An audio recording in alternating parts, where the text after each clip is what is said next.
the latest top tips, reviews and advice, please subscribe below. Hello and welcome to Attwoolls Outdoors with me, Mike. Sending you guys a bit of a review video on a brand new tent from Outwell. So this here is the Outwell Knoxville 7SA. So the Knoxville in many ways takes over from the Lakeville that we've seen for the 2020 season. Going forward to 2021, it's basically almost based on the Lakeville in many ways, but with a few tweaks here and there. And what I'm going to do for this video is going to go through everything and talk about every feature in nitty-gritty detail really. So the Knoxville is an inflatable tent, really quick and easy to pitch. You can see from our own Attwoolls pitching and packing video, it took me no longer than the best part of about 15-16 minutes to pump the whole thing up on my own, pegged out, guide out the works. You've got a really nice sort of cyclone pump comes included with the actual tent as well as things like colour coordinated pegs, so you make sure you're pegging out every single bit right as you need to do. It sort of sits in their kind of top end polyester range, so it sits in their kind of superior collection, and it's probably, to be fair, Outwell's flagship model. If you look over the years, we've had things like the Vermont 7SA, then there was the obviously the Lakeville that came before this. It kind of almost dates back to that Vermont 7SA really. It's always a high-end tent that's quick and easy but has all the features that Outwell have to offer. SA sort of, in previous years, used to mean sort of smart air. That's not really the case, and we sort of see that again sort of in 2020, and that carries on the same sort of method for 2021. So it's still, each beam is done individually, so it's quick and easy, but then there's additional bracing poles, or beams I should say, that go in the roof, and they're colour coordinated again to make sure. It kind of gives that kind of smart air structure where you've got beam, beam, beam, and then bracing along the roof, so it's very box-like, and probably in terms of its own strength itself, it's probably one of the strongest ones on the market because you've got that kind of ridge or pole in the middle. Admittedly, the storm straps will do that as well. It just gives a bit more sort of, you know, nuts and bolts kind of feel. You have got storm straps located on this, so storm straps at the front and back here again help to get that roof looking really nice and taut. And you've got this kind of Gothic arch kind of scenario, so that little peak again helps the drainage, but also is a benefit for interior height. You've got kind of these floating high visibility guy lines, so as you can see there, it's just the trip hazard part which is illuminated quite nice and neatly. But small things like your webbing straps front and back allow you to get good sort of tension in there as well. You've got blackout windows, well, sort of, yeah, blackout windows really. So again, you sort of got, well, it's more tinted windows to be fair, so you can't really see in, but you can also see out. So you've got great sort of vision going outwards, but you haven't have to have the curtains up to get that level of privacy, which also is quite nice. It means you still have light coming into the tent, not seeing it too sort of dark, but you've got that sort of panoramic view around the campsite. Like I said, each beam's done individually, and the inflation point's on the other side, just about here, and we'll have a little 360-degree view of the tent in just a moment. Other things to mention, obviously, you've got a rain-safe door on the side here, so you've got a little brown canopy pole. It means that in sort of well, rainy weather, you can walk in and out of here without having to worry about the water coming down and straight into the tent.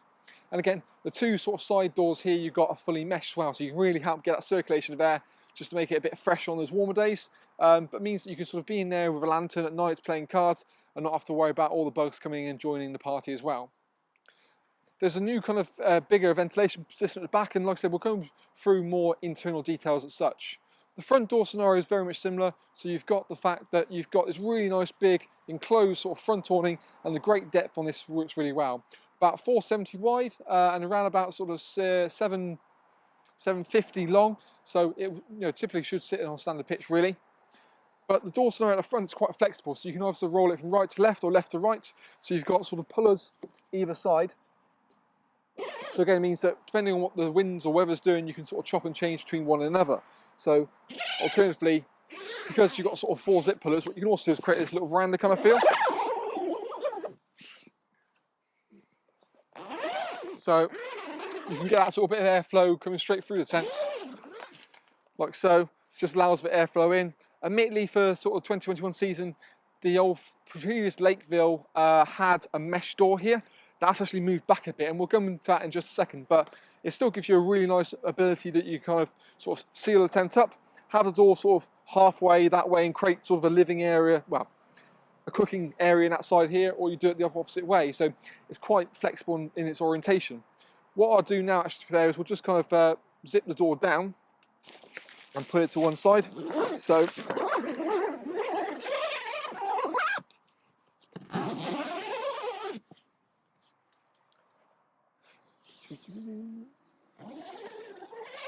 So we can always open this that way. We can unpeg that. Oh, I'll relocate that peg actually to that one there. And you can over again, roll that back. You've got a toggle point there to kind of keep that at bay. Alternatively, like we're going to do now, we're going to kind of open up all the way and down to the bottom. Now, I'm going to be a bit lazy and just kind of sort of fold it too, but you can see how the zip points go down to the very bottom. You can't actually remove the front panel, but you can basically do a near as good a job. So you can kind of sort of fold it all in.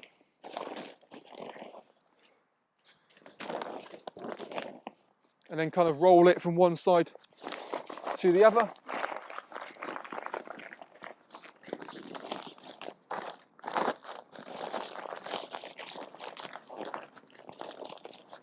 So then suddenly all you've got almost a kind of completely open kind of front canopy now. So again, that sort of versatility makes a big lot of difference. If you want a nice day, you want to have a sort of the sides and the roof protection, but a bit more of an airflow coming directly through the tent itself. But let's now go inside the Knoxville and talk for a few more features that it has to offer. So now we're inside the Knoxville, you can kind of get a bit more feel for certainly the depth you've got in the canopy section, but also how it kind of opens up and you've got a divisional door into the sort of main living area. Again, I think for me, in terms of its sort of canopy depth, it offers one of the sort of best in the market, and that sort of 470 width really makes a big difference. So it helps to make it sort of feel quite roomy, and again, of course, the wider you go, the sort of the way the arch with that kind of Gothic arch makes it feel quite spacious and tall. Other things are, like I said, small little details you find in here. So I didn't mention on the outside, but you've got low-level ventilation beneath the window to help with that circulation of air. And that's pretty much the case anywhere in the actual tent as well. You've also got additional kind of almost bracing straps in here as well. So it's just a way designed to pull the fabric tighter to the beam and keep it all really nice and tight. And you've got those sort of hinged on the main 2 points. We sort of brace the beams throughout the model as well, and they sort of just pop in and out of places. And they're also colour coordinated to make sure you sort of put the right one in the right place. Big sort of windows in the front as well with curtains, which you don't see too often. And even in the front panel, you've got that sort of zip curtains. It means you can get the ultimate privacy when you leave the campsite for a little while, leave your stuff in here quite happily out of the way. Other things, because you've got that sort of door scenario like so, where we can sort of go right to left to right, it means that you position your doorway whichever way you want it to in many ways. Curtains, again, like I said, was a zip up in here, which again, like I said, you don't see them off too often, yet alone zips, which makes a big difference. A riser ground sheet is included, so you get a bathtub ground sheet that goes down here, and it sort of lips up as well to make it feel almost like a sewing ground sheet, but you've got flexibility. If, say, the door's open, you almost fold the ground sheet back halfway. That's sort of your wet area. Alternatively, if you want to keep that sealed all the time, you've got that kind of one big enclosed sort of area, which is, again, is weather tight. And what you find is these little kind of, we'll call them little mud skirts, will basically go underneath that ground sheet to give that sort of full-on seal. Now, we saw the introduction of quick and quiet in terms of doorway systems in 2020, and it kind of carries on in 2021. What it actually is basically a magnetic kind of opening which allows you to sort of go through doors without having to sort of use loud, noisy zips. So it's, as you can see, basically the magnet parts just kind of come out and pop back together. So again, you can just kind of walk through a door, well, like this, and then essentially it kind of recloses up behind you. So it gives you the, the option that you can kind of go in and out as you want to, without having to worry about, entering things. And as you can see probably here, you've got kind of a mesh sort of 2 windows at the front side, so you can have zip the curtain behind it down, so you've got a full mesh door, and the same on the other side. So you can have that sort of front layer barrier against sort of bugs. So traditionally, they previously have sort of been on the front panel, but here it's that way. So like I said, on the outside, you can have a lantern in there, game of cards, and then you've got your sort of barrier against the bugs. You can still use this door in a conventional way, so you can sort of zip it back from sort of, well, right to left in this case, which will actually, to be fair, I might do now. So if you want a door sort of halfway open, you still use it like you would normally. And again, what you'd find is that will kind of roll back. If you don't want to use that quick and quiet system, there is a zip located behind this as well. So again, when you're rolling the door back for this scenario, you can just kind of roll that down.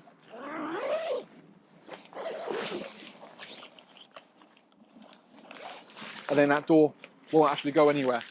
So when you've got a sort of kind of door halfway, you can see there's a sort of not much of a step in and out of the actual main body. What we can do as well is I'm going to roll this all the way back so we can open up the whole section. So we'll do a bit of a rush job, but it kind of gives you a bit more of an idea.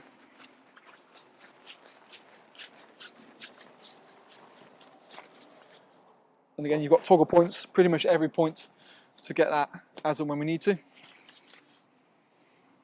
So now we've kind of opened up, we've got one whole big area. When you've got that ground sheet in place in the front awning section, it just makes this place absolutely massive, as you can see.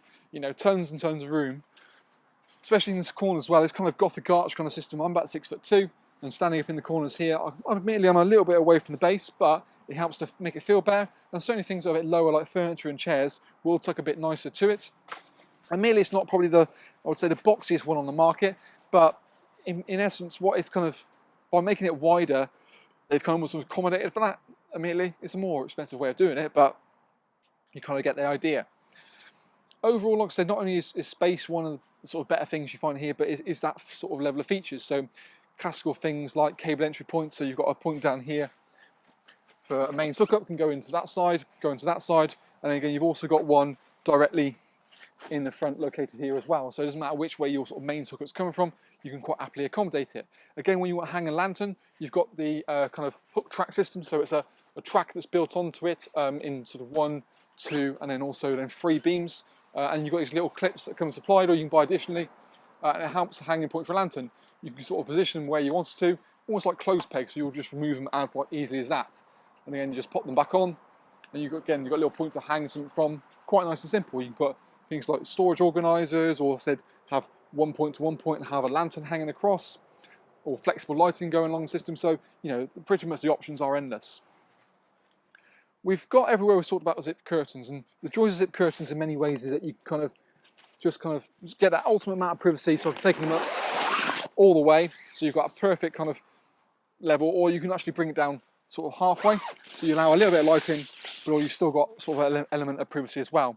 Alternatively, you don't want it at all, simply just take it all the way down to the bottom, and then you just kind of roll it up, and it sits in its own little kind of pocket with the zips, and there's a little kind of toggle point just to retain it and keep it all at bay.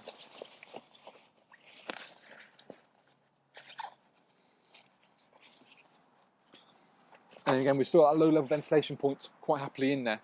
You've got quite a nice diameter sized tube as well, and it's only running about sort of 7 psi, which is more than pretty much it needs, to be fair. You can sort of bump up a little bit more just to get a bit more firmness, but always double check, you know, with us, for example, on that kind of matter.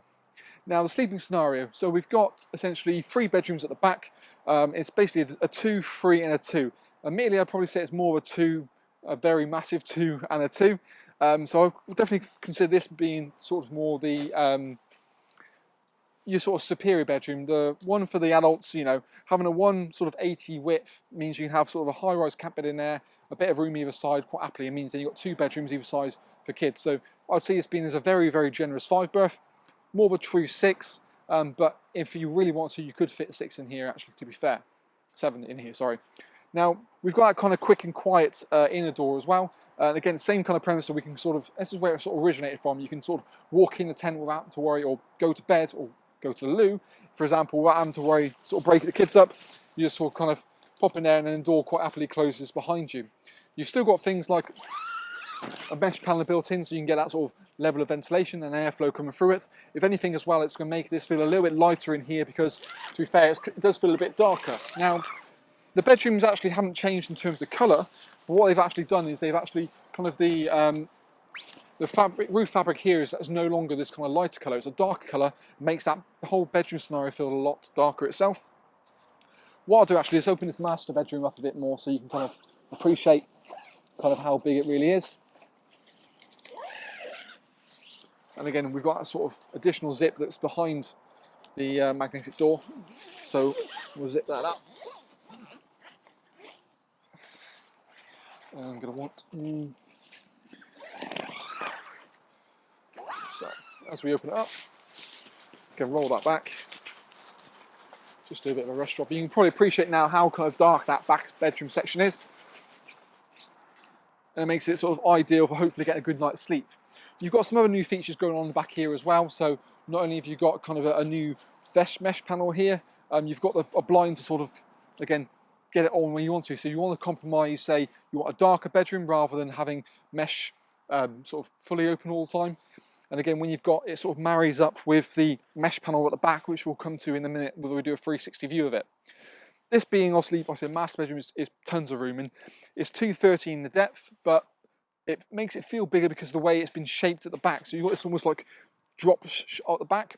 So it's basically been tucked in there. So you've got a very vertical kind of back here. So it means you've still got things like storage pockets, but camp beds, high-rise air beds will happily fit in there, even when you sort of go into the other versions, you know, the 2 bedrooms aside of it. So that's one of the really nice features about this. You've still got a little bit of kind of loops here to have like cord running through, have a hanging point for a lantern if you really wanted to. And again, the bedrooms are zipped, divided between 2 sections, so it feels like a completely separate bedroom, but you can have the flexibility that unzip it and have that as a 2 and a 2, or you know, a 2 and a 4. You can sort of mix and match it, depends on how you want to do it really. 2 mesh doors either side as well, get loads of airflow through. Like we said, with that sort of 3rd middle door in many ways, you get a sort of maximum amount of airflow running throughout the tent as well. You've got still bracer beams, which we saw running throughout all the whole space here, which works really, really nicely. And even in the side bedroom, still got storage pockets built directly at the back there. But let's pick the camera up now and have a little bit more of a look through the tent in a bit more detail. So I think you can probably appreciate the sort of size there as well. You've got storage pockets built into the little part here between the 2 sections, which works really nicely. And again, sort of from a depth point of view, really nice depth, and that sort of non-sort of trip hazard into the main sort of part of the living area. But as you sort of look around, you can appreciate that sort of really nice dark bedroom. You can sort of look up in comparison, look down. When the camera sort of focuses, you can appreciate, you know, it's a much darker material. Well, actually, it's not. It's just the fact that the roof makes this film darker. But you can see how that kind of the mesh aligns with that, so you can actually sort of undo, well, zip that mesh up if you really don't want that sort of a little bit of light coming through, but you kind of got that sort of boxy feel. Probably see that a bit better from that, hopefully. But when you've got to sort of look around the campsite again, you've got kind of a panoramic view around thanks to all of kind of the openings. And that sort of rain-safe canopy door, you've got a little ventilation point in the top there, so when the door's actually shut, you still get a good amount of airflow, which what you need is for those sort of condensation points of view. Again, that low-level vent next to the cable entry point. And you've got one at the front, and also one on the side, which we've already talked about. But like I said, in terms of size, works really nicely. It's one of the most popular models, really, in terms of kind of Outwell's range, just because its size proportion sits well. And it's back to what they are. You know, it's all about Outwell being the best spec possible, and it sits at, like I said, top of the range. You even get a roller bag included, and then that's the new kind of pump, cyclo pump, that can kind of happily quite fit in there. But as we kind of orientate ourselves around it, you can see there's really nice big mesh doors, and it looks almost great visibility as well, so you're not sort of, you know, sacrificing ventilation points for visibility. And then this whole new sculpted back makes quite a big, and you've got a nice big vent at the back which you can open and close, as we see here. But yeah, you can see probably that from better there about the kind of part. And the blue is really quite nice. It does chop and change in terms in the colour. When the sun comes out, or when it doesn't, I think it looks a bit darker. But it's kind of, I would always say probably it's Outwell's true blue. You know, it's one thing they're probably all renowned for. And if you do like this model, actually, to be fair, and you want something maybe more in kind of a TC version, there is the Wood Lake ATC, which again is basically the same dimensions as we see here, but the fact that it's then polycotton, so that's also a look. If you want any more information or any more, you know, details about it, if you check the link below this video, it'll take you straight through to our website, where we've got all the pricing, the floor dimensions, pack sizes, pack weights, all the little features basically listed for you as well, so you can compare and contrast between other models. But for me, this is kind of, you know, Outwell's kind of flagship model, and what they sort of definitely put a lot more time and effort into, and it just sort of the few tweaks in comparison to something in Lakeville of last year do make it quite a nice addition. Albeit a bit unfortunate about not having a front mesh door. But yeah, overall I think really nice tent. The additions make a good improvement for the 2021 season. But let us know what you think. We always love to hear from you guys, see how you think, you know, what you liked. The new sort of new pump works really well as well, so it's always great to have good feedback from the likes of you. So that's our little video review on the new Outwell Knoxville 7SA for 2021 season going forward.